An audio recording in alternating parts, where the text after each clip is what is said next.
Welcome friends, আমরা পেঁয়াজের পকোড়া তো বাড়িতে খেয়ে থাকি। এই ধরনের পেঁয়াজের রিংস বানিয়ে খেলে আপনাদের খুবই ভালো লাগবে। চলুন দেখে নেওয়া যাক এই রেসিপিটি আমি কেমনভাবে তৈরি করছি।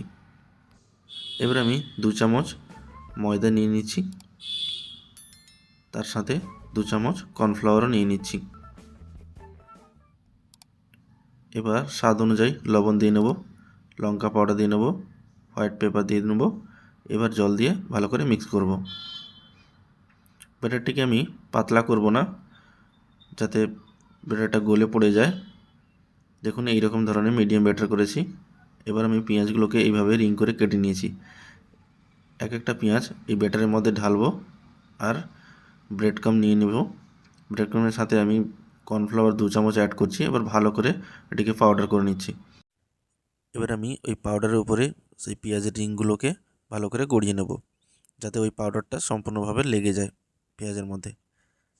এইভাবে আমি সম্পূর্ণভাবে করে নিচ্ছি। সবগুলো পেঁয়াজ একসাথে করে নিয়েছি।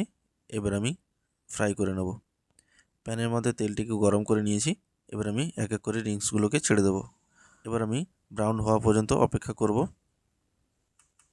তো ফ্রেন্ড, এই চ্যানেলে যদি আপনারা নতুন হয়ে থাকেন তাহলে অবশ্যই সাবস্ক্রাইব করে পাশে বেল আইকনটি অন করে দেবেন এবং নিত্য নতুন রেসিপি আপনাদের কাছে সবার আগে পৌঁছে যাবে।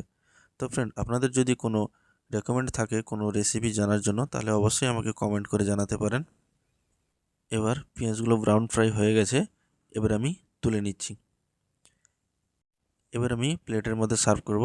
চা কিংবা আড্ডা জাস্ট জমে যাবে।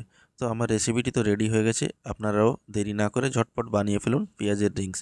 এবার কেমন লাগলো আপনাদের কমেন্ট করে আমাকে জানাবেন। Thank you. আজকের রেসিপি এই পর্যন্ত। আবার দেখা হবে অন্য কোনো রেসিপির সাথে।